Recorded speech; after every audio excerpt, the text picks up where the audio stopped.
देखेंगे मेरे प्यारे बच्चों, आज आप लोग क्लास 10th का बहुपद चैप्टर का ये उदाहरण का 5वां प्रश्न है। ठीक है ना।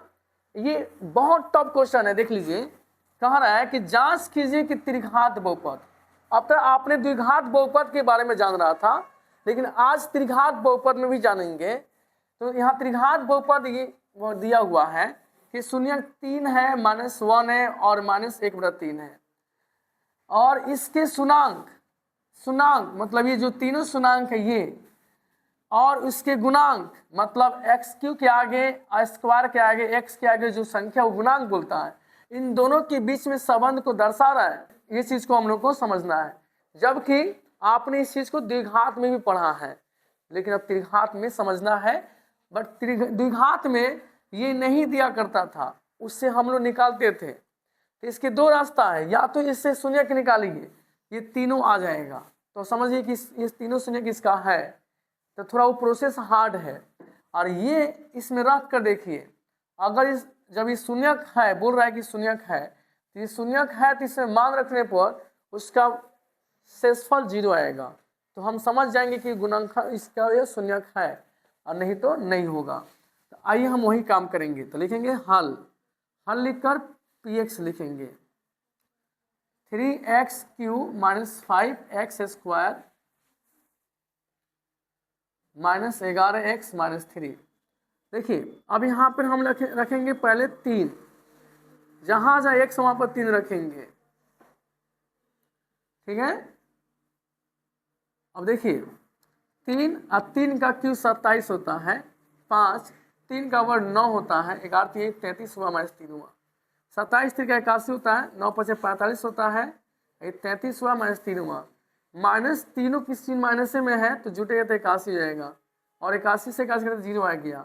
इसका मतलब ये हुआ कि जो 3 है ना, इस बहुपद का शून्यक है। फिर इसी प्रकार से हम -1 को जांचेंगे। तो -1 रखिए। अब जहां जहां x वहां पर क्या रखेंगे, -1 रखेंगे। देखिए 3 -1 का क्यों क्या होता है, -1 होता है। 5 ये +1 हो जाएगा, माइनस प्लस हो जाएगा। अब देखिए 3 एकम 3 हुआ, 5 एकम 5 हुआ। अब देखिए -3 -5 -3 -11 हुआ, अब +11 घटे तो 0 हो जाएगा। इसका मतलब कि ये भी -1 इसका शून्यक है। अब एक जांच करना हम लोग को, क्या रखकर -1/3 रखकर, 3 -1/3 का क्यूब, 5 -1/3 का स्क्वायर, 11 -1/3 -3। अब देखिए 3 -1 का क्यूब -1 होता है, 3 का क्यूब 27 हो जाएगा। 5 -1 का वर्ग +1 होता है, 3 का वर्ग 27 होता है, 3 का वर्ग 9 होता है, और ये माइनस में प्लस हो जाएगा, 11/3 हो जाएगा। चलिए 3 से 27 के 9 बार में -1/9 हो जाएगा, और यहाँ पर देखिए -5/9 हो जाएगा, ये प्लस 11/3 हो जाएगा, -3 हो जाएगा।